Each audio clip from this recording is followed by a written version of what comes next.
Alors, la paracha de cette semaine, c'est Bechukotai. C'est pas Behar Bechukotai. Mais étant donné que la semaine dernière, on n'a pas fait de sirah sur Behar et que dans le projet d'écouter sirot, il y avait 2 sirot et il y avait celle de Bechukotai qui était un peu compliquée et celle de Behar Bechukotai, eh bien, je me suis dit que on va s'inspirer de Behar pour vivre Bechukotai pleinement. Ça veut dire que le Bechukotai seul, sans le message de Behar, il n'a pas la même dimension. Donc, on va étudier cette sira tout en ayant bien conscience que dans la paracha de cette semaine, on n'étudie que la paracha de Bechukotai. D'accord? Alors, effectivement, il y a des années où Behar et Bechukotai sont lus ensemble et on va avoir le grand paradoxe, c'est que Behar, qui symbolise la montagne et qui symbolise Hagbaha. Hagbaha, c'est la notion de être élevé et c'est la notion de Tokef, c'est la notion de force, c'est la notion de Romemut, c'est la notion de marcher tête haute. On vient de le vivre dimanche avec l'Akba Omer. On vient de vivre cette dimension de Vayikba Libo Bedarke Hashem. On vient de vivre cette notion que devant une épreuve et devant une difficulté, eh bien, parfois, il faut être un peu chutzpah. Parfois, il faut être un peu, comme nous dit la Mishnah du Pérec de cette semaine, Askanemer. Askanemer, ça veut dire quoi? Hardi comme un léopard. Ça veut dire quoi, hardi comme un léopard? Ça veut dire ne pas avoir honte de faire ce qu'on a à faire parce qu'on doit le faire. C'est tout, point à la ligne. Et c'est extraordinaire de pouvoir faire Torah et Mitzvot avec fierté, malgré les obstacles qui peuvent se présenter à nous. Donc, d'un côté, Behar, ça nous rappelle toute la fierté d'être juif, d'accord? Que nous avons quelque part vécu cette semaine, dans la semaine de Bechukotai. Mais, lorsqu'on réfléchit et on dit, et c'est quoi Bechukotai? Bechukotai, c'est, tu fais la volonté de Dieu parce que c'est la volonté de Dieu. Donc, c'est quelque part, ça fait référence à l'abnégation de soi-même. Bechukotai, c'est, il y a des lois que tu comprends, on les appelle des mishpatim. Il y a des lois qui sont logiques, on les appelle les edut, elles viennent témoigner des événements. Tu fêtes ton anniversaire, c'est logique. Tu fêtes Shabbat, c'est logique. Tu fêtes Pessah, c'est logique. On fête la sortie d'Égypte. Mais il y a des lois qu'on ne comprend pas. Ruka. Alors pourquoi tu le fais? Je réfléchis pas. Qu'est-ce que ça veut dire tu ne réfléchis pas? Je le fais parce que Dieu m'a demandé de le faire. Alors, c'est entièrement contre la logique. Alors que Behar est en train de mettre en avant la personne et sa fierté, Bechukotai, c'est tout le contraire. Bechukotai, c'est on met en avant la volonté de Dieu et on met en avant notre comportement et notre soumission. Alors, ça semble être entièrement contradictoire. D'accord? Et finalement, Behar, eh bien, va nous enseigner une leçon tellement importante que Bechukotai va quelque part changer sa dimension grâce au message de Behar. Alors, le Hot Aleph, comme vous avez vu, bonsoir les filles, le Hot Aleph, je l'ai fait à l'oral et je vais commencer directement au Hot Bet. La sira est un peu longue, elle n'est pas, pas tout de suite. Donc, du coup, je préfère me consacrer sur les parties plus tard. D'accord? Alors, là, le Rabbi va poser la question et va demander comment ça se fait que la paracha, elle s'appelle Behar. OK? Alors, la question est très simple, que le nom de la paracha, symbolise la paracha. Lorsqu'on nous dit Behar, ça veut dire sur la montagne. Mais on ne sait pas de quelle montagne il s'agit. Donc, la logique serait de dire Behar Sinaï, la montagne de Sinaï, pour qu'on sache que ça fait référence au mont Sinaï. Ou bien, on aurait pu appeler la paracha Sinaï tout simple. Mais comment ça se fait que la paracha, elle s'appelle Behar? Tout simplement Behar, et on ne sait pas à quelle montagne ça fait référence. Maintenant, vous savez pourquoi Hachem, il a choisi la montagne de Sinaï. Alors, pourquoi il a choisi la montagne de Sinaï? Parce qu'elle était petite et parce qu'elle était humble. Donc, tout le message de Sinaï, c'est quoi? C'est l'humilité. D'ailleurs, on est en plein dans Sfirat HaOmer, on termine la mida de Hod, on termine la mida de l'humilité. Donc, quelque part, tout le message de Sinaï, c'est l'humilité. Ça fait référence au sné, au petit arbuste dans lequel Hachem s'est révélé à Moshe Rabbeinu, et ça symbolise l'humilité. Donc, si Sinaï, ça symbolise l'humilité, si je ne le mentionne pas dans le nom de la paracha, je risque d'oublier le message de Sinaï. Vous comprenez? Ça veut dire que dans la paracha Behar Sinaï, eh bien, il y a montagne et il y a Sinaï, d'accord? Et en réalité, si le nom de la paracha avait été Sinaï, le message de Sinaï aurait été marqué avec un gros stabilo. Si le nom de la paracha avait été Behar Sinaï, eh bien, le message de Sinaï aurait été aussi accentué avec un stabilo, avec un petit rappel et une petite note. Attention, attention, tu es petit, tu es humble, mais tu n'es pas une serpillère. De temps en temps, il faut que tu montes ta fierté, d'accord? Mais le fait que la paracha s'appelle Behar, sans du tout insinuer Sinaï, parce que la paracha s'appelle Behar et non pas Sinaï et non pas Behar Sinaï, eh bien, j'ai juste l'impression que le message de Behar, c'est quoi? C'est la montagne. Le message de Behar, c'est quoi? C'est la fierté. Le message de Behar, c'est quoi? C'est sois fort, tête haute. Et alors, on ne parle pas du tout du message principal de Sinaï, qui est l'humilité. Alors, le rabbi, il pose la question et il dit, si tout le message de Behar Sinaï, c'est la modestie, c'est l'humilité, comment ça se fait qu'on ne le voit pas du tout dans le nom de la paracha? Et le nom de la paracha se résume à la hauteur, se résume à la force, se résume à la fierté et se résume à Behar exclusivement. Et il n'y a pas du tout de Sinaï qui est mentionné dans le nom de la paracha. Donc, le rabbi, il relève ces deux notions, d'accord? Et à partir de là, eh bien, il va d'abord, dans un premier temps, expliquer Behar. Et une fois qu'il a expliqué Behar, on va pouvoir comprendre Bechukotai. Mais quelque part, si on n'a pas le Behar, on ne comprend pas assez bien le Bechukotai. Donc, le message de la semaine dernière, on en a besoin pour pouvoir comprendre le message de cette semaine. D'accord? Bien. Donc, nous allons commencer à étudier sur le texte directement sur le Hot, à partir du Hot Gimel, qui est à la page 179. Alors, déjà, dans un premier temps, le rabbi, il va nous parler un petit peu de l'humilité. Vous savez, l'humilité, dans tous les jours, quand on envoie le message pour tuer une prise, ben là, regarde, il y en a juste une derrière, là. Regarde, derrière le canapé, il me semble qu'il y en a une. Tu vois? Ça marche ou pas? Tu l'as retrouvé ou pas? D'accord.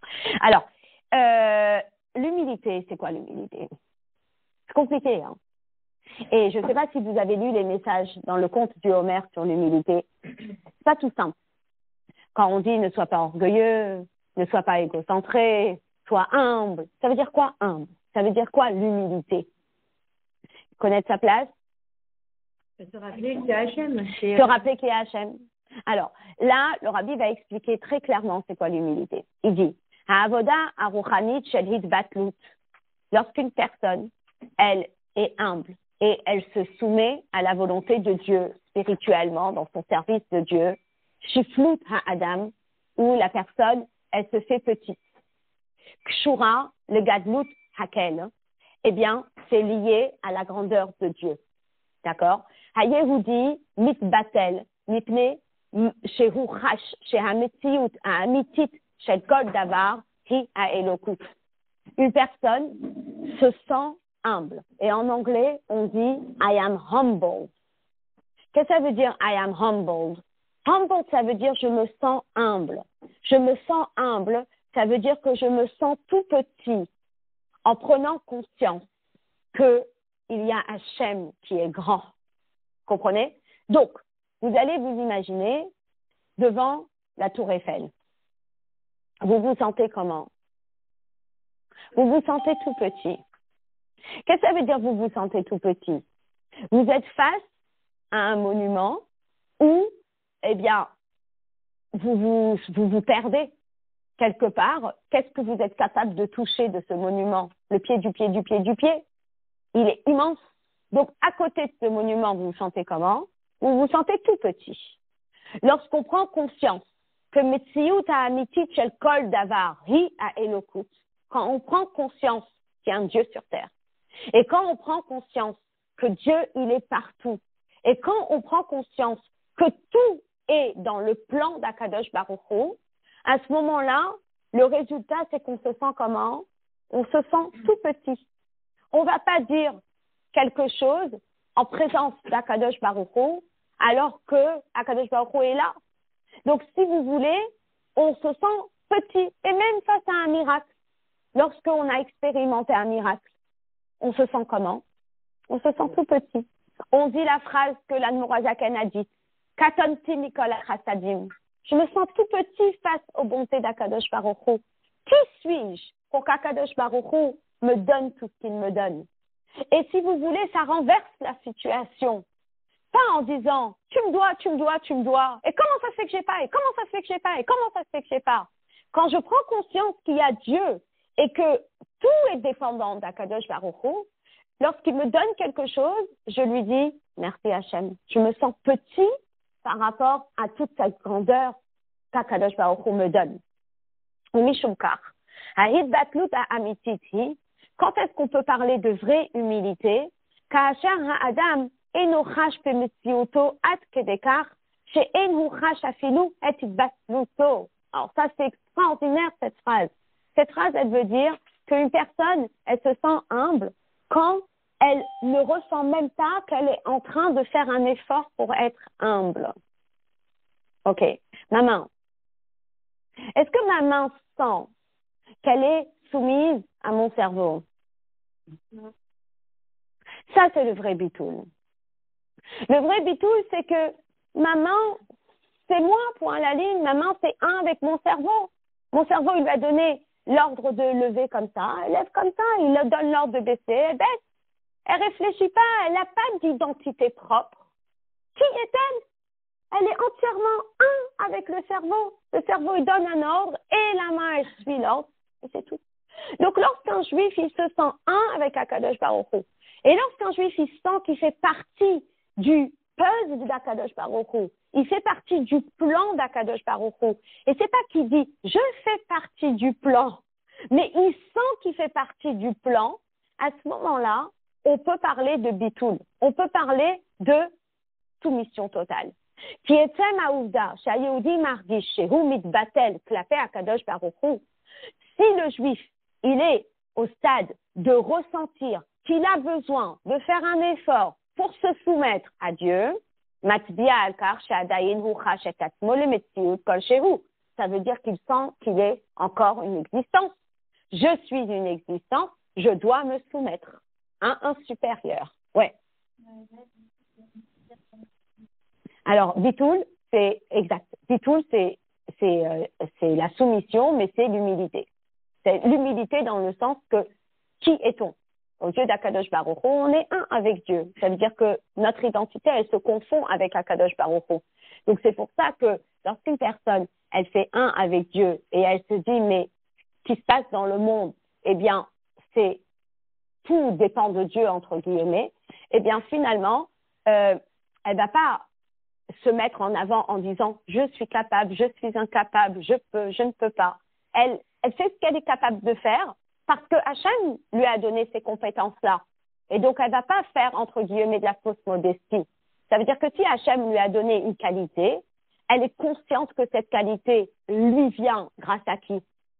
Grâce à Kadosh Baruch Hu. Et à ce moment-là, il n'y a plus d'orgueil. Voilà. Mais alors, là-dessus, on va étudier aujourd'hui toute cette notion et on va le concrétiser dans notre vie de tous les jours. Quand est-ce qu'il y a le ego qui ressort? et quand est-ce que c'est, au contraire, c'est pas de l'ego, mais c'est l'humilité qui ressort. Voilà. Oui, ici. Le rabbi, il explique l'humilité par le bitoul. Mais il va expliquer.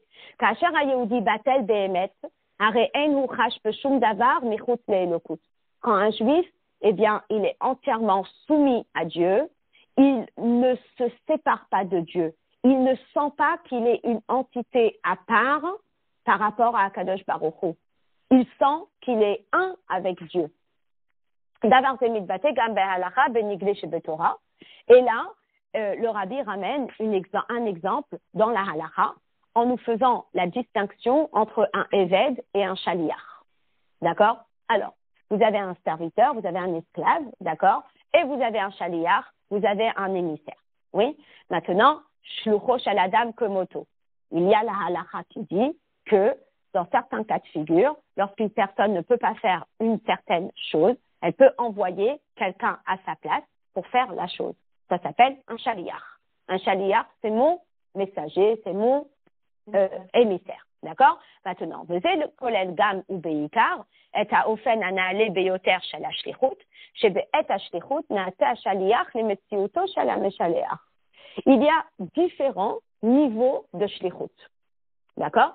Et on va donner des exemples de shaliach et on va expliquer que ça va dépendre à quel degré de shlichut on est en train de l'associer halachiquement.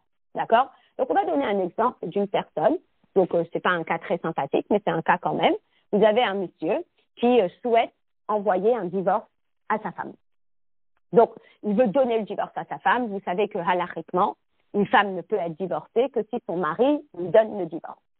Or, le mari, il habite à je ne sais combien de kilomètres de sa femme et il ne peut pas se déplacer.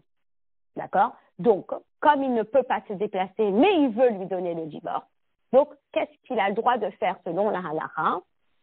Il a le droit d'envoyer un shaliach. OK? Donc, il écrit le divorce et puis il le donne au shaliach et il dit au shaliach, tu donneras ce divorce à ma femme de ma part. OK? Et là, il va y avoir différentes analyses sur le statut de ce shaliach. Est-ce que ce shaliach, eh bien, c'est lui qui a donné le divorce? Ou est-ce que c'est le mari qui a donné le divorce par le biais du shaliach et le shaliach n'est juste une extension de quoi? Du mari. Donc, vous comprenez bien que lorsque je dis que Monsieur X a donné le divorce à Madame de la part du mari, eh bien, c'est Monsieur X qui l'a donné. D'accord? Et si je vous dis Monsieur X est une extension du mari, eh bien, c'est un niveau de shliach un peu plus élevé. Ça veut dire que dans la halacha, il y a plusieurs analyses sur le statut du shaliach. Il va y avoir le shaliach qui a été mandaté pour faire quelque chose, mais on sent vraiment qu'il a son identité propre. Et il va y avoir le shaliach qui est en telle fusion avec la personne qui l'envoie, où là, eh bien, il fait un avec celui qui l'envoie, à tel point qu'on ne le voit plus en tant qu'individu, mais on le voit en tant qu'émissaire d'eux, et je traduirai en disant, il est une extension d'eux. Alors, là maintenant, c'est difficile à comprendre, parce qu'on n'a pas d'exemple concret dans notre vie de tous les jours. Mais vous voyez, il peut arriver que vous ayez quelqu'un qui dit « Je suis un shaliach ». Par exemple, on va dire « Je suis un shaliach de Dieu, je suis un shaliach du Rabbi ». La notion où je suis en mission, il y a une neshama qui est descendue sur terre, elle fait une mitzvah et elle est un shaliach. Oui, je fais la volonté de Dieu. Qui t'envoie? Je fais la volonté de Dieu. Qui t'envoie? Je fais la volonté du Rabbi. OK? Maintenant, lorsque une personne fait la volonté d'eux et se considère comme un shaliach, comme un émissaire d'eux, eh bien, il va y avoir plusieurs niveaux de shaliach. Il va y avoir celui où on sent vraiment qu'il a une certaine identité, celui-là. Et d'ailleurs, on risque même de voir son ego ressortir en disant « j'ai un projet et je veux absolument qu'il y ait tant de personnes à ce projet. Et lorsque j'arrive à la soirée, je vois qu'il n'y a que la moitié des personnes qui sont venues et je suis toute déçue et je dis mais pourquoi et pourquoi il n'y a pas plus de monde, etc., etc. » Ou bien la personne va dire « oh là là, t'as vu tout le monde qu'il y a eu, mais c'était extraordinaire, mais regarde tous les coups de fil qu'on a fait, naninana. » On a juste l'impression que cette personne, eh bien, elle se met en avant et on oublie qui l'a mandaté pour faire ça. Donc, c'est un chaliard, entre guillemets, oui, c'est un premier niveau, on va dire, mais on sent le ego. Et puis, il peut y avoir un niveau de chaliard où il y a une abnégation tellement totale où on ne voit que je fais la volonté de celui qui m'a donné les instructions et ce n'est plus moi, ça ne dépend plus de moi. Cette réussite, c'est pas moi. Cette réussite, je l'ai réussie parce que je l'ai fait avec la force du Meshaléach. Parce que je l'ai fait avec la bracha du Meshaléach. Et ça, il faut être conscient. Tout juif est un shaliach sur terre. Tout juif. Maintenant, lorsque nous, on s'engage à prendre une mitzvah sur nous, soit on va dire Kochi ve'otem yadi asali et achayi lazé, soit on va dire c'est grâce à mes efforts et c'est grâce à mon investissement et c'est grâce à ci et c'est grâce à ça que j'ai réussi à accomplir cette mitzvah.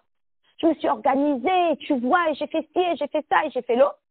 Soit je dis merci Hachem de m'avoir donné les forces, d'avoir pu accomplir cette mitzvah, parce que cette mitzvah, je n'aurais pas pu l'accomplir si ce n'était pas grâce à Kadosh Baruch Hu. Vous comprenez? Et ça va dépendre de la dimension du bitoul qu'il y a avec l'accomplissement de cette mitzvah. À combien j'étais un avec Akadosh Baruch Hu lorsque j'ai accompli cette mitzvah? Alors, évidemment, dans cette sira, le rabbi va expliquer les différents degrés de bitoul qu'une personne va avoir. Il va expliquer comment faire attention pour ne pas tomber dans le ego, etc., etc. Alors, dans un premier temps, ce qu'on va faire, nous, c'est qu'on va passer directement à comment on appelle, au Eved. Donc, on a parlé que le chaliach, il se sent toujours comme une entité propre. Je suis dans la deuxième colonne, le troisième petit paragraphe, où on parle du Eved. À 2 paragraphes avant le Hot Dalet, il dit, les Umatzot Eved, c'est quoi un Eved? Un serviteur, Eno Metziut Bifnei Atzmo Klal. Le serviteur, il ne réfléchit même pas à des projets personnels. Il n'a pas d'existence propre. C'est quoi toute sa vie? Kol Metziut Ori Metziut Adon. Il est entièrement au service de son maître. Même quand il ne fait rien, il est au service de son maître. Ou Mishunkar, Mashekana Eved Kana Rabo. S'il y a quelqu'un dans la rue qui lui donne 1 euro, à qui il le donne? À son maître. Il n'a pas de porte-monnaie propre à lui. Ça, c'est le Eved. Qui a Shaliach, Hu Metziut Atzmaït, Amit Batelet Klapé Ameshaleach. Lorsqu'on parle d'un Shaliach, lorsqu'on parle d'un émissaire, peu importe son niveau de shlichut, peu importe son niveau de bitoul, il a une identité propre qui se soumet plus ou moins au Meshaleach. D'accord? Velachen, Gambe et Ahid Batlut, Notar Makom, le Metziuto. Même lorsque il se soumet, il est quand même une personne qui se soumet face à son supérieur. Inou Eved, par contre, un serviteur, et notarir klal ehid batel klapé ha'adon. Il n'a même pas besoin de se soumettre. C'est comme si je vous dis, mon bras n'a même pas besoin de faire la démarche de se soumettre à mon cerveau. Chaque mouvement que mon bras vient de faire, c'était quoi? C'était systématique. Mon bras et mon cerveau font un point, sans réfléchir. Donc mon bras est au service de mon cerveau lorsqu'il est en pause, lorsqu'il est en veille, lorsqu'il est en train de faire dodo, et lorsqu'il se réveille. Il est au service de mon cerveau de façon continue. Et ça, c'est un Eved. Un Eved, il est un avec son maître. Il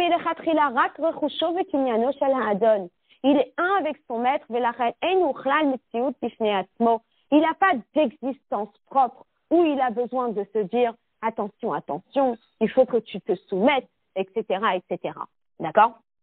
Maintenant, Mikach Mouvan, c'est qu'Acher Yesh Hitbatlut Amitit Klape Elokut. Lorsqu'une personne, elle arrive à se soumettre à Kadosh Baruch Hu, Enzo Stira, les Hitnasut ou le Tokef, eh bien, c'est pas du tout contradictoire avec la fierté.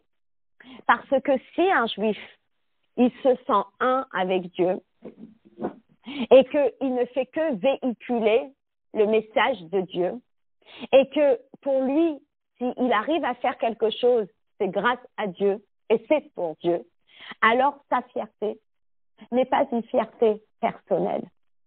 Sa fierté, c'est sa fierté de Dieu. Donc, quelque part, il n'y a pas la notion d'orgueil chez ce juif. Un juif qui est un avec Dieu, finalement, c'est la fierté de Dieu. Donc, il n'y a pas de souci de fierté lorsque le juif, il arrive au niveau de bitoul du Eved. Lorsqu'un juif arrive au niveau de soumission du serviteur, on n'a pas de crainte à avoir. Parce qu'il est tellement fusionnel avec Dieu qu'on sait que si maintenant il va s'affirmer en tant que juif, il s'affirme en tant que juif. Donc lorsque vous avez un étudiant sur un campus américain qui se lève et qui dit « je vais mettre les tefilines », c'est pas un John qui est en train de décider qu'il va mettre les tefilines. C'est un juif qui a décidé de mettre les tefilines. C'est son identité juive qui se réveille en lui. Et pour lui, il ne se dissocie pas de son identité juive. Il n'est pas en train de dire « je suis John, qui fait des études, je me soumets à Dieu, je vais mettre les tefilines ». Non, ce qui s'est passé sur son campus a réveillé son essence. Et il a dit « non, non, non, non, non. Je suis juif et je vais l'affirmer haut et fort. » Et là, c'est plus quelqu'un qui a un projet de provoquer. Rien. Il a juste eu un réveil très profond de son judaïsme où il a dit « je vais mettre les tefilines à partir de maintenant. » Parce qu'il y a son identité juive qui a été réveillée, vu tout ce qui s'est passé autour de lui, il a dit un juif, je suis, et un juif, je resterai. Et il a décidé de commencer à mettre les tefilines. D'accord? Ça, c'est sa fierté. C'est pas sa fierté. C'est la fierté du juif qui est en lui. Et cette fierté-là, on n'a pas à la craindre. Parce que cette fierté-là, c'est pas égocentré. C'est pas une fierté de son âme animale, c'est une fierté de son âme divine. Donc, on n'est pas en train de parler de l'orgueil de la personne elle-même, égocentrée. Et là, chez la Elokut, c'est la divinité. Lorsque Moshe Rabbeinu, il arrive et il dit à Korach, mettez-vous de côté parce que la terre va s'ouvrir. Il n'y avait pas lieu de dire, mais pour qui il se prend? Pourquoi? Parce que Moshe Rabbeinu, il était un avec Akadosh Baruch Hu. Et lorsque Moshe parlait, qui parlait? C'était Hachem qui parlait. Donc, il n'y avait aucun problème. On pouvait pas mettre en question un instant que c'était le ego de Moshe Rabbeinu. Moshe Rabbeinu, il véhiculait la parole de Dieu. Donc, forcément, lorsque Moshe Rabbeinu disait « mettez-vous de côté parce que la terre va s'ouvrir », c'était pas Moshe qui parlait, c'était Hachem qui parlait par le biais de Moshe. Donc, lorsqu'un juif, il arrive à s'annuler entièrement à la divinité, sa fierté n'est plus une fierté qui vient de son ego matériel, de son âme animale, mais ça vient de l'âme divine. Et là-dessus, on n'a plus à craindre. Donc, il continue en disant « Bedomé le ma'amar chazal, le gabé eved, eved melech melech, en kan trusha shel yishut vega'ava etzel ha'eved. » Lorsqu'un serviteur, il arrive et il dit à quelqu'un vous venez manger à partir de 20h, c'est pas le serviteur qui parle. C'est qui parle? C'est le maître qui parle. Donc, on ne peut pas dire que le serviteur, il est orgueilleux. Le serviteur, il est ferme parce que c'est la volonté du maître. Oui. Alors, on va en parler. Le rabbi va en parler. Il va expliquer comment on arrive à ce niveau et quelles sont les étapes et comment est-ce qu'on arrive à distinguer si c'est égocentré ou pas égocentré. Ouais. Alors, qui le serviteur, il se sent rien. Enfin, c'est quoi un serviteur? Il est serviteur de la maison. Le maître, il lui dit, essuie-moi les chaussures. Il lui essuie les chaussures, même s'il vient de le faire il y a 5 minutes, il remet pas en question. Tout ce qu'il fait, c'est la volonté du maître, point, et c'est tout. Et donc, même lorsqu'il va s'affirmer, on sait que c'est pas lui qui s'affirme, on sait que c'est le supérieur qui s'affirme. D'accord? Et c'est pour cela que la paracha, eh bien, elle s'est pas appelée Behar Sinaï, ou elle n'est pas appelée Sinaï, mais elle est appelée Behar. Pourquoi? Parce que Behar fait référence au niveau du juif le plus soumis à Hachem. Et comme c'est le juif le plus soumis à Hachem, eh bien, lorsqu'il s'affirme, ce n'est pas lui qui s'affirme, mais c'est qui? C'est Hachem. Qui haïdbatlut amushlemet hi, parce que cette soumission totale, chez Bioto Har étant un Har, en sorer le tsayen chez Zeru tokef gikdusha. On n'a pas besoin de préciser que c'est une force et une fierté de Kdusha. Velo shel yishuto ha'atzmit chas v'shalom, et non pas un ego personnel, un orgueil personnel. Haïdbatlut le'elokut rabba kolkar, cette personne, elle est tellement soumise à Dieu, adasher milechatrila en trusha shel metziut atzmit, que on ne pense même pas un instant qu'il y a le ego personnel de cette personne qui est en train de se réveiller. Et donc, la reine, en sorer le tsayen b'mefurash chez Zeru Har Sinai, on n'a pas besoin de dire explicitement que c'est Har Sinai parce que c'est évident. Har vehitnasut abaim mipne hitbatlut. C'est dans le fait qu'il est écrit Behar, du fait du contexte, on comprend déjà que c'est soumission totale. Et là, pour donner un exemple, l'exemple le plus beau qu'on a, c'est le rabbi, qui est réellement un avec Akadosh Baruch Hu. Et donc, lorsque le rabbi parlait, et lorsqu'il s'affirmait, et lorsqu'il relevait des notions avec force, on savait que c'était la notion du tzaddik. Donc, que Dieu préserve jamais, personne ne pouvait imaginer autre chose qu'un bitul gamour à Akadosh Baruch Hu. Et ça, c'était tellement une évidence qu'on pouvait dire directement Behar. On savait que c'était tellement un avec Akadosh Baruch Hu. Akadosh Baruch Hu medaber mitor chrono shel Moshe Rabbeinu. C'est Hachem qui parle par la gorge de Moshe Rabbeinu. Ça, c'est le bitul gamour, c'est l'annulation totale. Maintenant, comme on voit, eh bien, ce niveau de service de Dieu, un niveau qui est très, très, très élevé, n'est-ce pas? Et ce niveau, il s'atteint graduellement. Donc, dans un premier temps, on va passer par la phase qui est Sinaï. Dans un deuxième temps, on va passer par la phase qui est Behar Sinaï. Et dans un troisième temps, on va arriver à la phase qui est Behar. Alors, j'explique. On était à la fête de Pessah, d'accord? À la fête de Pessah, on a notre âme divine qui a envie de s'affirmer, oui, mais elle est encore toute fraîche. Et on a une âme animale qui est là depuis bien longtemps et qui est très, très, très affirmée, d'accord? On dit à la personne, il faut être fier. Le problème dans « il faut être fier », c'est que ça peut très rapidement bifurquer à l'orgueil. Et moi, je suis capable, et moi, je sais faire, et tu verras, et moi, j'ai eu le succès, et moi, j'ai eu tant de personnes, et moi, j'ai eu ci, et moi, j'ai eu ça. Finalement, on lui dit, écoute-moi bien. Dans un premier temps, pour être sûr que c'est pas ton ego qui prend le dessus ici, dans un premier temps, tu vas mettre ton ego de côté. Donc, dans un premier temps, tu prends tout le hametz qui symbolise l'orgueil et tu le vends, tu le jettes, tu en fais ce que tu veux, mais on passe en mode qu'on appelle détox. Mode détox, ça veut dire que pendant une semaine, il n'y a que matzah. Pendant une semaine, il n'y a que bitoul. Voilà, il faut que tu te rééduques un petit peu. Pendant une semaine, tu es attentive à ta nefesh haélokit, à ton âme divine, à ton service de Dieu. Tu vois, en toi, tu as des pulsions, chesed, gvura, tiferet, netzach, hod, yesod, malchut, travaille-les un petit peu. Chaque jour, tu travailles une. Et donc, la personne qui est passée en mode détox pendant une semaine, elle est ce qu'on appelle au début de son travail, et c'est Sinaï.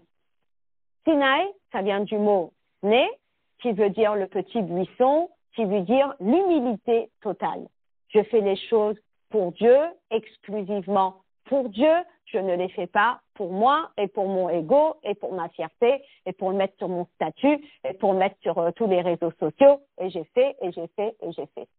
Numéro 1, finis tout ça. Pendant une semaine détox, tu mets plus rien sur tes statuts. Fais-les pour la matara. Fais-les pour ton but. Et finalement, c'est quelque chose de très très fort parce que quand on fait une activité, on fait quelque chose et que on a envie d'envoyer à sa copine et à l'autre copine et à l'autre. En premier temps, je me pose la question de temps en temps et je me dis, est-ce que tu as écrit au rabbi? Dieu merci. Très facilement, on va envoyer à la copine. Très facilement, on va envoyer sur les réseaux sociaux. Très facilement, on va les mettre sur les statuts. Et est-ce qu'on a remercié la personne grâce à qui on a eu la force de faire cette péoula? Ça, c'est un travail de bitoul. C'est un travail. Je ne l'ai pas fait grâce à mes forces à moi. Je l'ai fait grâce aux forces du Méchaléar. Je l'ai fait grâce aux forces de la personne qui m'a envoyé en shlichut. On ne doit pas l'oublier. Donc, dans un premier temps, si on a envie de se rééduquer un petit peu, nous dit le rabbi, eh bien, dans un premier temps, détox. Sinaï. Ne mets rien, jamais en avant, que ce soit har, que ce soit hitnasut, c'est-à-dire que tu te mets en mode Sinaï total, enlève le côté de ego, enlève le côté d'orgueil, enlève le côté j'ai fait et j'ai fait et j'ai fait. Et là, hitbatlut bilvad, mais humilité, merci Hachem de m'avoir donné les forces de pouvoir le faire. Merci Hachem de m'avoir donné les forces de pouvoir le faire. C'est une rééducation. Je suis un avec Dieu et je fais les choses pour la volonté de Dieu et pour rien d'autre. Tant que lui, il se sent partie importante de la partie, il ne peut pas encore mettre en application le côté fierté positive.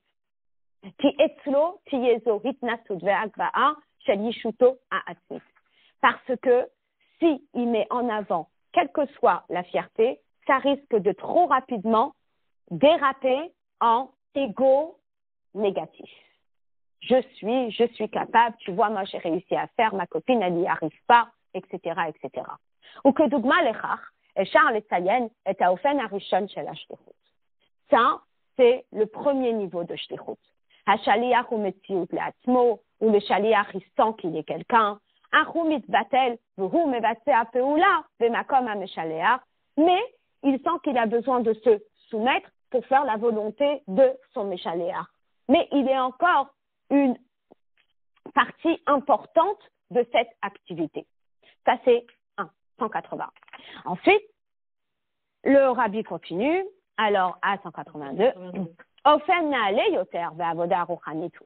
une fois que la personne a fait travailler, elle a travaillé son chesed, elle a travaillé sa gvura, elle a travaillé son tiferet, elle a travaillé ses midot, elle a travaillé sa, si vous voulez, son sens de vie, pourquoi elle est là, qu'elle est un avec Akadosh Baruch Hu, elle est un avec la volonté de Dieu, ça qui a elle et qui a la volonté de Dieu. À ce moment-là, eh bien, elle est arrivée au niveau de Har Sinai. On est au lendemain de Pessah. Et déjà, à Haran Shel Pessah, on peut déjà mouiller un peu la matzah. Ça va un peu mieux le ego. Et puis, le lendemain de Pessah, on lui dit, tu peux introduire. Mais, comme toute détox, quand on réintroduit avec vigilance. On dit, OK, tu réintroduis, mais fais attention de ne pas déraper.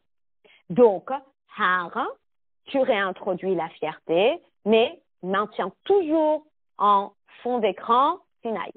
Maintiens toujours la question, est-ce que je le fais pour moi? Est-ce que je le fais grâce à moi? Est-ce que je le fais par mes propres forces? Ou est-ce que je le fais parce que Dieu m'a demandé de le faire et je le fais parce que Dieu m'a donné les forces de le faire? Merci Hachem. Vous voyez cette notion? Donc, on est toujours en vigilance. Ofen na'ale yoter ba'avoda ruchanitu har Sinai. Ha'adam ha'oved kfar yachol lehagia litrusha shel har vehitnasut. La personne, elle peut arriver au niveau du ressenti de fierté. Ki yesh bo kvar hitbatnut pnimit, parce que oui, il a une certaine soumission. Kar she'atokef eno shelo, où il a pris conscience que s'il a réussi, c'était pas grâce à ses forces personnelles, mais s'il a réussi, c'était grâce à Dieu. Et là, chez la Elokut. Mais on lui dit, garde les barrières. Garde les barrières, t'es pas protégé. Il faut quand même des barrières de hitbatnut. Hashomer et Toto, mipnei harkasha shel ishut vehitnasut atmit, qui vont le garder et le préserver de toutes sortes de orgueil. Parce que il n'est pas assez, il n'est pas arrivé au niveau de hitbatlut ultime. Donc, ça l'a pénétré, mais peut-être pas assez. Vous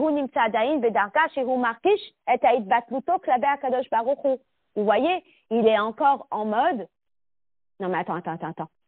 Je suis en train de dire, regarde ce que j'ai fait. Non, mais je ne dois pas oublier que si j'ai réussi, c'est grâce à Hachem.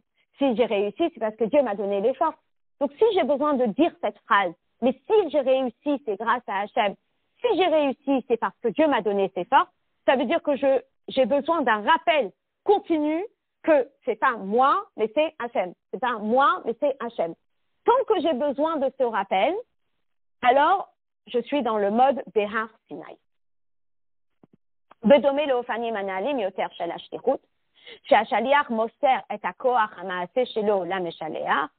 Si on compare ça à une des notions de la shlichut, c'est que le shaliach, il donne la force à celui qui l'envoie, atredekar chez Amaasé, nershav que Maasé à Meshaleach, à tel point qu'on va attribuer l'action, non pas à qu'on va attribuer l'action au Meshaleach, à tel point que le shaliach, il va être appelé au nom du Meshaleach. C'est ce qu'on appellerait l'extension. D'accord? Lorsqu'on est extension et on dit, mais quel succès extraordinaire cette parade de Lag BaOmer. Oui? Alors, soit on peut l'attribuer à toutes les personnes qui l'ont organisé. Soit on peut l'attribuer au Rabbi, qui nous a donné les forces de pouvoir y arriver. Ça veut dire que selon les lois de la nature, il n'y avait pas succès garanti. Et que si on y est arrivé, c'est parce que on est le Koach HaMeshaleach, parce qu'on avait la force du Rabbi. Donc on ne peut pas attribuer le succès à l'individu qui l'a organisé.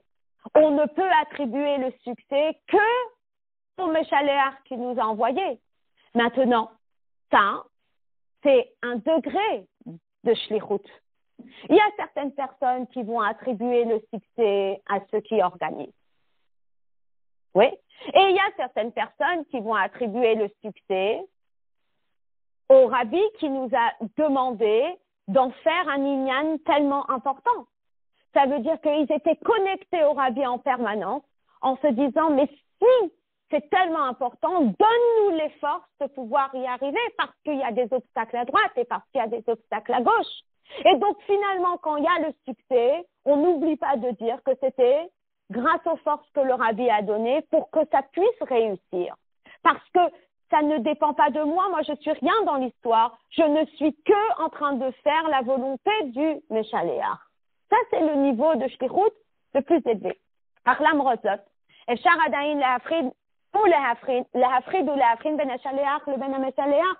Mais quand je vous donne cette notion, eh bien, je fais quand même une distinction entre la personne qui organise et le rabbi qui nous a donné l'ordre d'organiser.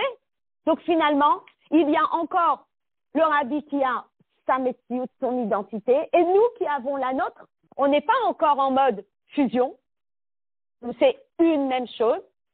Alors, c'est quoi le niveau le plus élevé? Le niveau le plus élevé, c'est quand on n'est plus comme un chaliar. Mais le niveau le plus élevé, c'est quand on est comme un évêque, quand on est comme un serviteur. Le serviteur, il n'est plus en train de réfléchir. Je suis et je fais par la force de. Le évêque, vous le voyez, c'est la volonté de Dieu qui marche. C'est la volonté de Dieu qui fait. C'est la volonté de Dieu qui réalise. C'est juste une personne qui véhicule la volonté de Dieu sans du tout se mettre en avant dans l'histoire. Ça, c'est un niveau de bitoul qui est très élevé. Et c'est le niveau de bitoul qui fait que la personne ne soit plus en mode chaliar, mais il est en mode évêque. Et là, le rabbi, il en parle.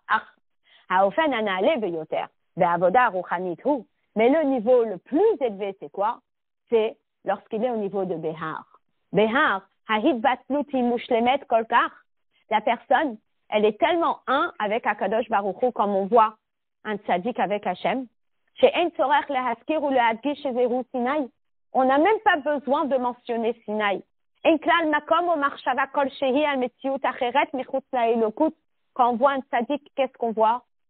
On voit la divinité. On ne voit que la divinité. La divinité, elle est véhiculée à travers le tzaddik. Quand on voit le rabbi, on voit la divinité, on voit le message de Dieu, on voit la volonté de Dieu, on voit on voit Dieu, on voit la divinité.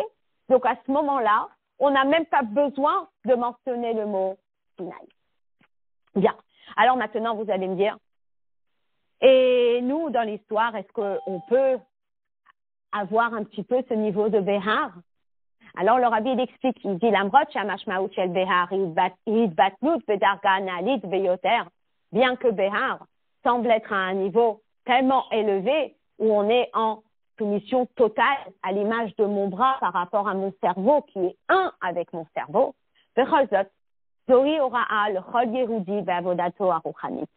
Finalement, la paracha s'appelle ainsi, elle s'appelle Behar, parce que c'est un enseignement, et le rabbi souligne en caractère gras, les Chol Yehudi, c'est un enseignement pour chaque juif dans sa avoda ruchanit, dans son service spirituel. Kela mitato shel davar, Kol Yehudi ou bebechinat har. Parce que dans le fond, chaque juif est une montagne. Dans le fond, Kol Israël melachim hem, chaque juif est un roi.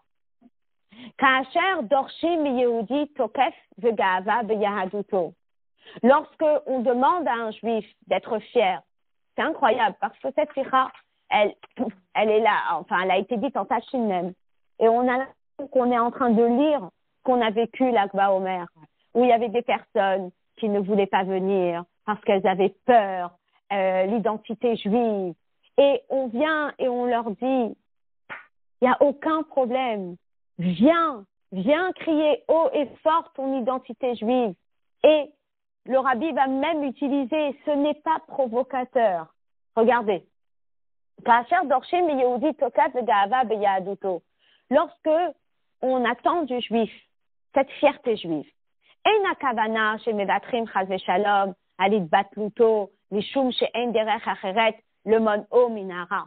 c'est pas que en réalité, on aurait pu passer par un autre chemin, mais là, comme c'est pas possible, alors il va falloir que tu montres ta fierté juive. Non.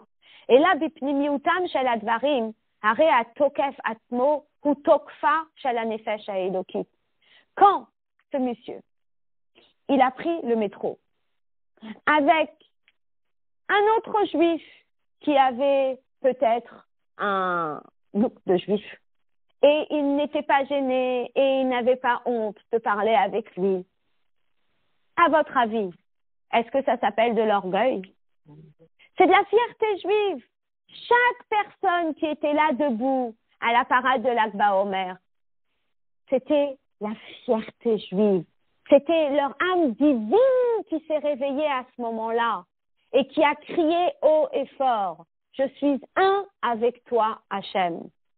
Ça, c'est Behar. Ça, c'est la fierté juive.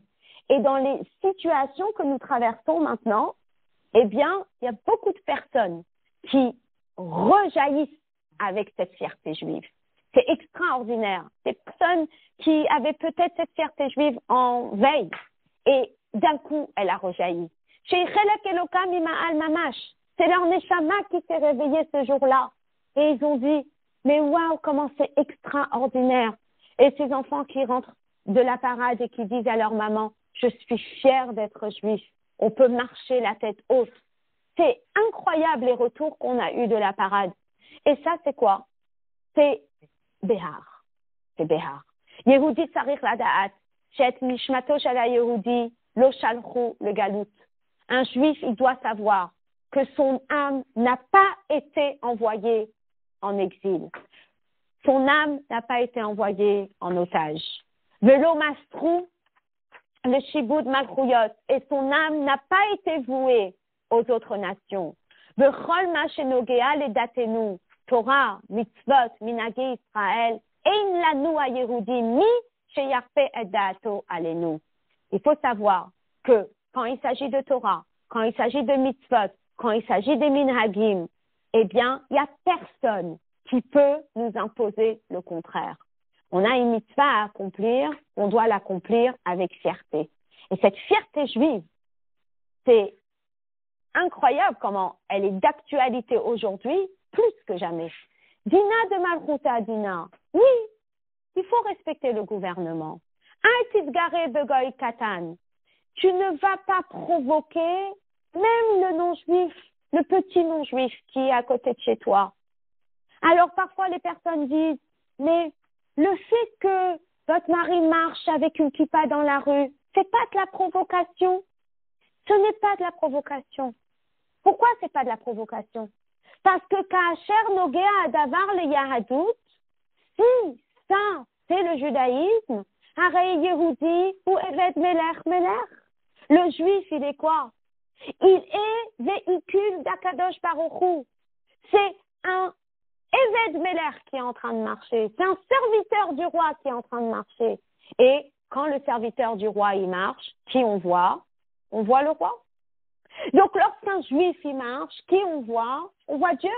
Et si Dieu, il a dit qu'il faut marcher avec une kippa, comment on marche? Avec une kippa. Est-ce que ça s'appelle de la provocation? Ça s'appelle pas de la provocation. Aderaba. L'ozo bilvat yesh lo tokef que shel meler. De la même façon que le roi, il peut marcher dans la rue, il n'a aucun problème. Parce que c'est un roi. Et la yoter mikar. Asur lo limchol al kevodo. Il n'a pas le droit de mettre de côté son kavod. Qui est kevodo shelo et la kavod amalchut. À la rigueur, s'il marchait en tant qu'individu, alors il dit j'ai honte, ça se fait pas, etc. Mais tu es quoi? Tu ne marches pas en tant qu'individu, tu marches en tant que Eved Melech, tu marches en tant que serviteur du roi. Donc du coup, est-ce que tu as le droit de faire le contraire de ce que le roi te demande de faire? Donc finalement, si tu véhicules le roi, automatiquement, tu dois suivre les directives du roi. Et donc, si le roi te dit que tu dois marcher dans la rue avec une kippa, dans le sens où tu es juif et tu véhicules le message d'Akadosh Baruch Hu, alors à ce moment-là, tu véhicules le message d'Akadosh Baruch Hu jusqu'au bout. Tu ne peux pas faire ce que toi, tu as envie de faire.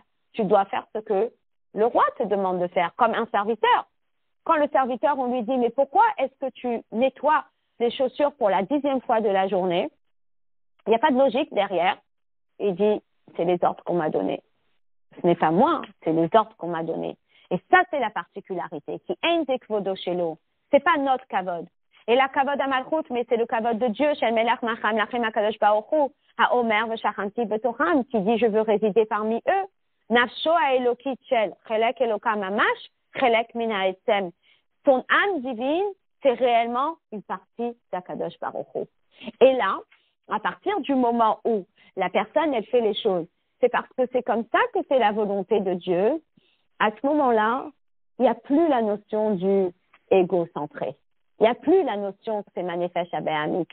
Lorsqu'un juif, il s'est réveillé dimanche matin et il a dit, il y a une parade qui vient marquer mon identité juive et qui vient marquer ma fierté juive, là, il n'y avait plus de égocentré.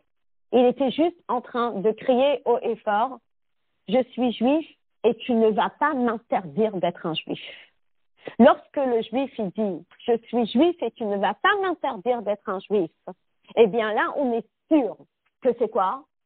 Qu'il n'y a pas d'ego dans l'histoire. Comprenez?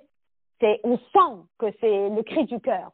Lorsqu'on est arrivé, on a dit que on va à la parade coûte que coûte, malgré les obstacles et malgré les complications, parce que c'est pas nous qui voulons organiser une parade, mais c'est le rabbi qui nous a demandé d'organiser une parade. À ce moment-là, on ne peut pas parler d'égocentré. Il n'y a pas. On a mis de côté tout le ego. Pourquoi tu l'organises? Je l'organise parce que c'est comme ça qu'on nous a dit que les mahalas, ça doit se faire. Donc, à partir du moment où, dans notre mindset, dans notre attitude, on est positif, ça veut dire on est sur les bonnes rails, automatiquement, il n'y a plus de place pour l'orgueil. Il n'y a plus de place pour le ego. Mais je fais parce que c'est comme ça. Et très souvent, c'est quand on nous empêche de faire quelque chose qu'on arrive à déterminer notre force d'où elle vient. Est-ce qu'elle vient pour mon ego ou est-ce qu'elle vient parce que c'était la volonté d'Akadosh Baruch Hu que ce soit accompli? Vous voyez? On nous empêche et on le fait pas ou on nous empêche Là, on nous a mis les bâtons dans les roues et on l'a quand même fait. Oui. Mais qu'est-ce qui nous a tenus à le faire? Qu'est-ce qui nous a poussés à le faire? Est-ce que c'est parce qu'on voulait faire un projet supplémentaire ou est-ce qu'on l'a fait parce que le rabbi tenait tellement? Eh bien, les organisateurs te diront que c'est parce que c'est le rabbi qui tenait vraiment. Et donc, on s'est, entre guillemets, saigné battu pour que ce soit fait. Mais parce que notre dynamique était, le rabbi nous a dit que c'est un moment important, le rabbi nous a dit que le jour de l'Ag BaOmer, il y a des dévoilements de Rabbi Shimon Bar Yochai qui sont très élevés et on ne peut pas ne rien faire. Alors, eh bien, il y a une force spéciale qui a animé tous ces organisateurs en disant coûte que coûte on le fera parce que ça c'est la volonté de Dieu, parce que c'est la volonté du rabbi. Voilà. Maintenant, une fois qu'on a compris le Béhar et la dynamique qui vient derrière le Béhar, à ce moment-là, on va pouvoir comprendre le Bechukotai. Alors, qu'est-ce que c'est Bechukotai? Eh bien, Béhar, c'est une fierté qui émane d'une abnégation totale, n'est-ce pas? Et donc, c'est quoi Bechukotai? Bechukotai, c'est la soumission totale. Donc, ça se rejoint, c'est exactement la même chose. Regardez, le rabbi l'explique. Le fikol amour le yuvan gam akesher ben Béhar le ben Bechukotai. Cette paracha de Béhar, eh bien, elle finit par déteindre sur la paracha de Bechukotai. Tokef vehit nas'ut, que quand on a parlé de Béhar, c'était quoi Béhar? Shnei akivunim be'avoda ruchanit, hamidbatim b'shemot elu. En réalité, il y a deux dynamiques dans le service de Dieu qui se révèlent dans le mot Béhar, qui représente quoi? La fierté. Mais d'où émane cette fierté? Elle émane de notre fusion avec Akadosh Baruch Hu et Bechukotai, qui est Hitbatnut, qui est la fusion avec Dieu. Enam sotrim zelazé, c'est pas du tout contradictoire, elle allait refaire. Ha'echad hu totza'a shel ha'acher. Un est la cause de l'autre, un est la conséquence de l'autre. Kamo lifneken, comme on l'a expliqué auparavant. Hare ha'itnasut amuva'at b'shem Béhar, hi totza'a shel hitbatnut ha'amitit. La fierté dont on a parlé dans la paracha de Béhar, c'est une fierté positive, c'est une fierté de judaïsme, c'est une fierté qui vient du fait qu'on est un avec Akadosh Baruch Hu. Il n'y a pas un instant où on pourrait penser que c'est une autre fierté qu'une fierté juive. Lorsqu'un parent, il arrive et il dit « Je vais à cette parade pour ma fierté juive », on sait que c'était rien d'autre. Il n'y a personne d'autre, il y a rien d'autre qui aurait pu être la raison de sa présence ce jour-là. Car chez Melechatrila, ein safek chez ha'eved humetziut ha'adon. De façon à ce que on ne voit, c'est tellement clair, c'est limpide, que être juif égale être un avec Dieu. Et ce niveau de fusion avec Dieu, eh bien, il se révèle dans Bechukotai, lorsqu'on accomplit les mitzvot, mais pas n'importe quel mitzvot. Les mitzvot qui sont des chukim. Admon Azaken m'aspire. Shamila bechukotai higam elashon chatika. Alors, bechukotai, c'est im bechukotai c'est les roues. Si vous marchez dans mes préceptes, et bechukotai, ça fait référence première explication, ça vient du mot chukim, qui veut dire des lois irrationnelles qu'on ne comprend pas. D'accord? Mais, bechukotai vient aussi du mot chatika. Et que veut dire hakika? Hakika veut dire gravé. Hayichud shel haotiot hakukot ubechach shelo zo bilvad shehaotiot mitachtot im hadavar she'alav hen nirkakot ki ma'ala zo kayemet gam beotiot ketuvot benosaf liklaf. Finalement, c'est quoi? C'est pas que les lettres elles sont un avec la pierre. Parce que dans ces cas-là, ça serait exactement comme la sira que vous aviez photocopiée devant vous.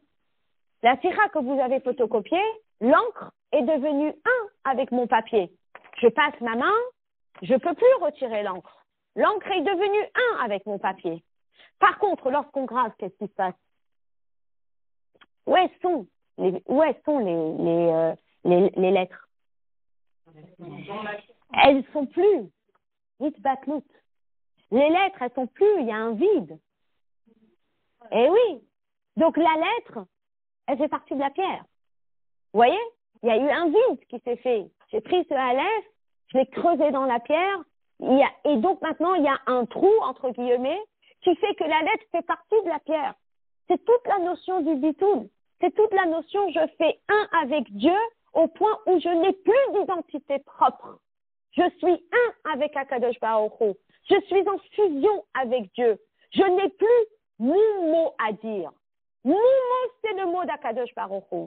Mon action, c'est l'action de Dieu. Au niveau du tzaddik, n'est-ce pas?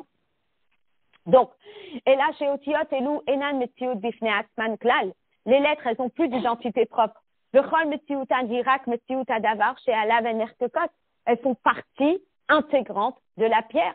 Que Shem, Shekol, Metziuta, chez la Hot, Aleph, ou Kedome, Achakuka, Luchot, Aeven, et à Metziut, chez la Even, chez la Luchot. De la même façon que si je vous dis qu'il y a une lettre Aleph qui a été gravée dans la pierre, qu'est-ce que la lettre Aleph, elle est? Eh bien, elle fait partie intégrante de la pierre. Et c'est pour cela qu'on les appelle des chukim. On les appelle pas des xérot. Mashmaout amila xérari. Lorsqu'on dit xéra, c'est un décret. Eh bien, qu'est-ce qu'on comprend par un décret? Vous savez, les gens qui vous disent, mais comment tu fais tout ça? Oh là là, il y a tellement de contraintes, il y a tellement de complications. Oui. Les choses sont ce sont des contraintes. Les choses sont des complications à partir du moment où on impose quelque chose à mon rythme de vie. D'accord? C'est quand moi et la chose, on fait deux. Mais si ma vie, c'est les chemins de Dieu, alors ce qu'Hachem me dit de faire, je le fais. C'est une partie intégrante de moi. Donc à ce moment-là, je ne sens pas que c'est une contrainte. D'accord? Donc c'est pour ça qu'un chok s'appelle un chok et ne s'appelle pas une zéra. Parce que kiyum ha-mitzvot naaseh mitoch hechrech. Ha'adam tzarich lachof et atzmo, levatzea maaseh hanoged et havanato. Si une personne, eh bien, elle dit, on m'a interdit de faire telle et telle chose, alors à ce moment-là, lorsqu'il va le réaliser, eh bien, il est en train de le faire par obligation, on l'a obligé, et donc il est en train de soumettre sa façon de penser à quelque chose qui n'est pas de sa volonté. Je suis juste en train de penser à une élève qui arrive à l'école, et on lui dit, dans cette école, tu ne peux pas porter cette jupe, tu dois porter une autre jupe. Et l'élève, elle dit, non mais je comprends pas.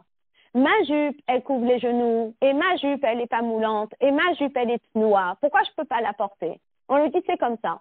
Dans cette école, il faut porter qu'une jupe d'uniforme. Oui. Alors à ce moment-là, eh bien, c'est une contrainte. Oui, la personne, elle va trouver que c'est une contrainte. Donc la personne, qu'est-ce qu'il va falloir qu'elle fasse?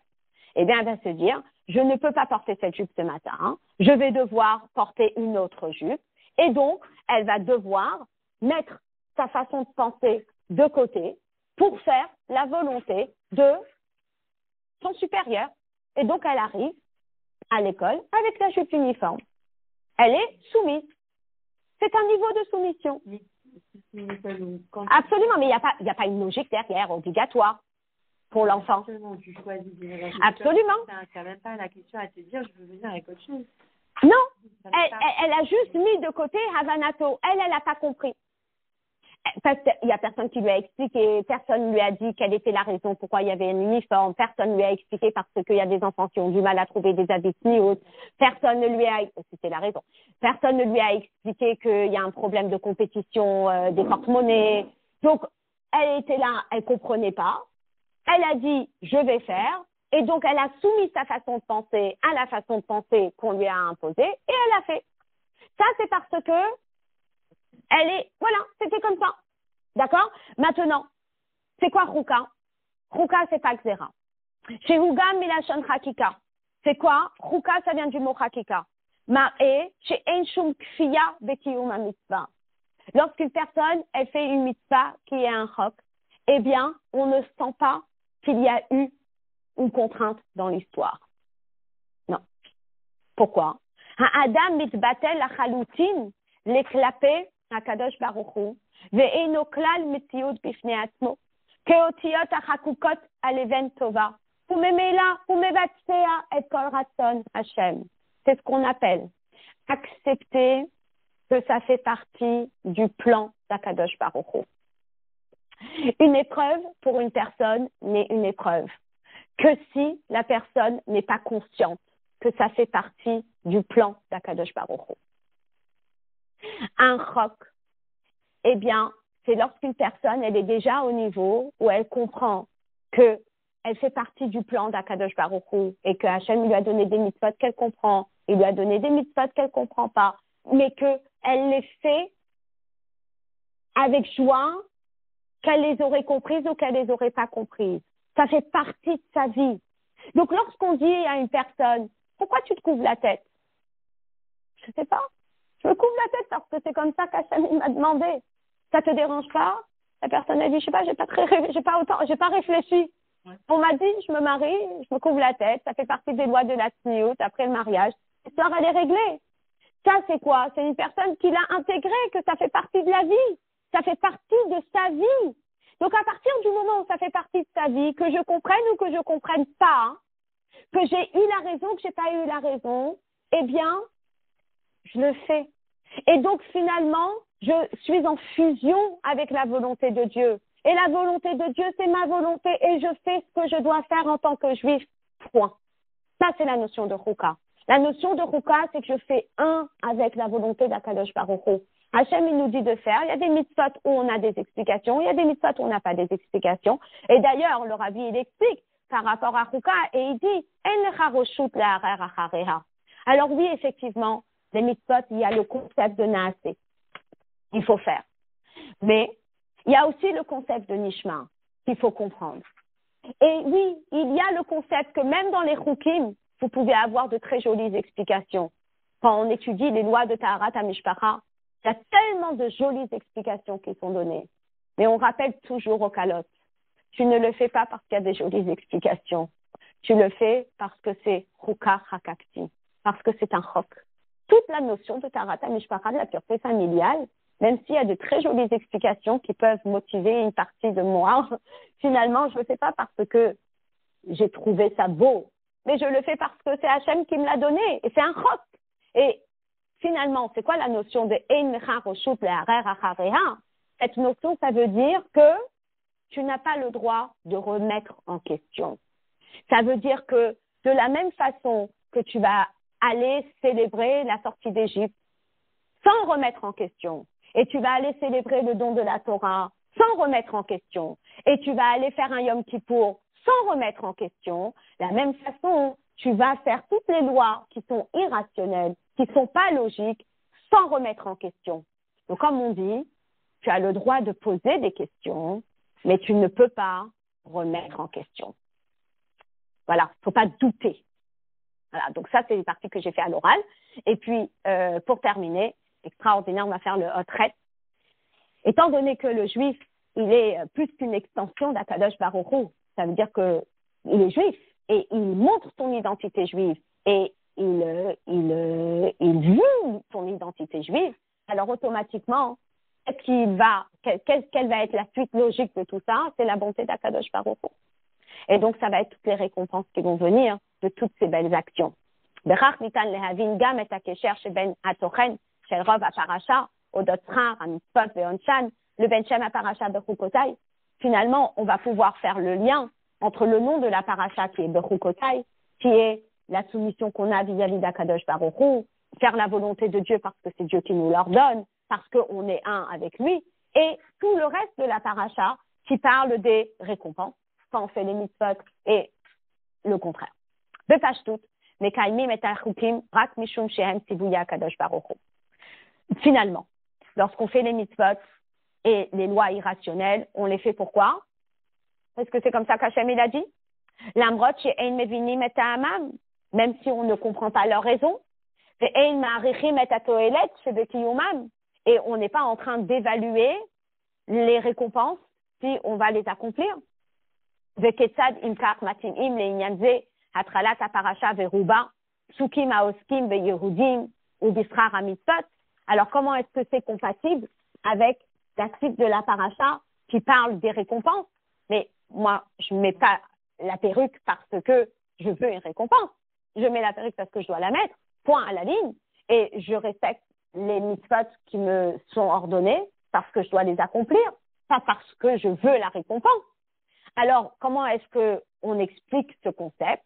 On dit, on les faire à Onchim alikiyuman, asher inyanim elu hem ziruz de kiyum mitzvot, ipnei haschar shemekabel ha'adam.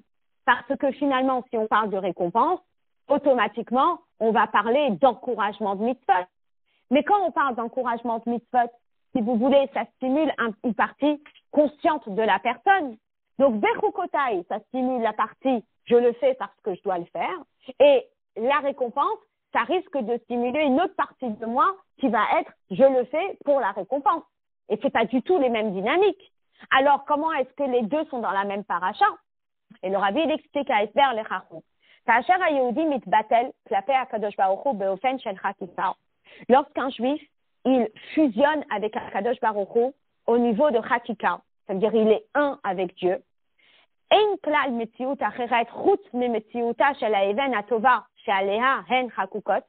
n'y a rien à part la pierre, il n'y a que la pierre, ça veut dire qu'il n'y a pas les lettres et la pierre, mais il n'y a que la pierre, ça veut dire qu'on est un avec Hachem, et notre identité, eh bien, c'est notre identité juive, qui équivaut à une vie de Torah et mitzvot.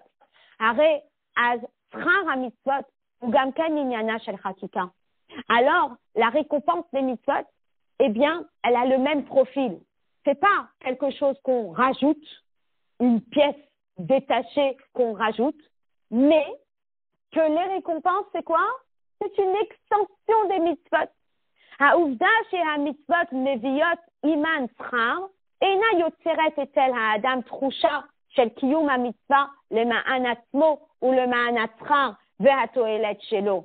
C'est pas que la personne, elle fait la mitzvah et à cela, elle a un ressenti qu'elle a accompli la mitzvah et il va y avoir à cela la récompense qui va se rajouter.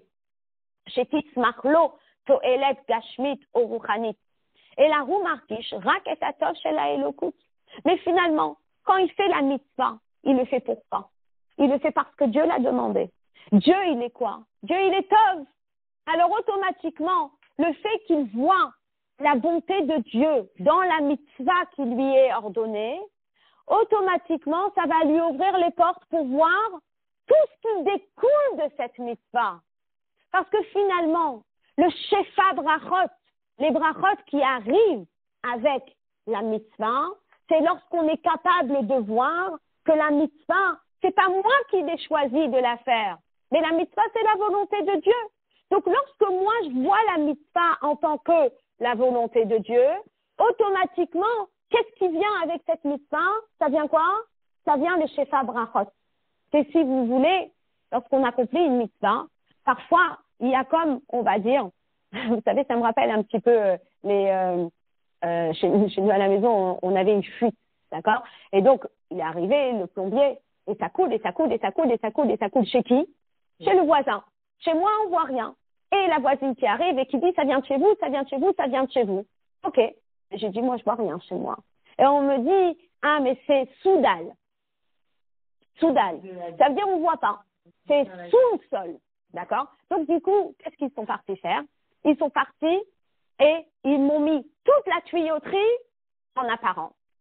Et du coup, à la place que la tuyauterie, elle soit soudale, maintenant, vous rentrez dans la salle de bain et c'est ce qu'on appelle Pompidou. Il y a toute la tuyauterie en apparent. Finalement, je suis capable de voir que lorsque j'ouvre le robinet, eh bien, il y a de l'eau chaude qui passe, il y a de l'eau froide qui passe. On voit en apparent. D'accord? Lorsqu'un juif, il accomplit une mitzvah, eh bien, il a plusieurs façons de voir la mitzvah. Soit il voit qu'il est en train de faire la volonté de Dieu, alors automatiquement, il a le mérite de voir quoi encore? Toute l'abondance qui vient avec cette mitzvah. C'est extraordinaire. C'est à partir du moment où on est sensible au fait que notre vie, eh bien, elle fait partie du plan d'Akadosh Baruch Hu, et que nos mitzvot, elles font partie du plan d'Akadosh Baruch Hu, eh bien, en même temps, on va avoir le mérite de voir les brachot qui découlent de ces mitzvot qu'on accomplit, qui font partie du plan d'Akadosh Baruch Hu. Kevan sh'Akadosh Baruch Hu tachlit hatov, puisqu'Akadosh Baruch Hu, il est l'ultime bien. Hare mitzvotav meviot iman tova b'chol davar. Il faut voir, il faut être capable de voir le bien qui vient des mitzvot. At que des tov gashmi kipshuto, jusqu'au bien matériel kipshuto, concrètement. Et ça, c'est, comme on nous dit, ouvre tes yeux pour voir tout le bien qu'Akadosh Baruch Hu te donne. Parfois, on est bloqué avec comme on dit, une tuyauterie souterraine, une tuyauterie soudale, et on ne voit pas. Et parfois, Hachem, eh bien, il nous ouvre les yeux et il nous montre, mais il nous montre toujours. C'est à nous d'ouvrir les yeux pour le voir. Et à partir du moment où on est conscient que tout ce qu'on fait, c'est un avec Akadosh Baruch Hu, eh bien, on verra les brachot d'Akadosh Baruch Hu qui découlent de toutes nos mitzvot et qu'on puisse enfin voir, comme on souhaite à tout le monde, Tov aniré ve'aniglé, du bien dévoilé, qu'il n'y ait plus de malades, que tous les blessés soient en bonne santé, que tous les otages ils rentrent à la maison et qu'on ait enfin la Géoula mythique Ve'Hashlema.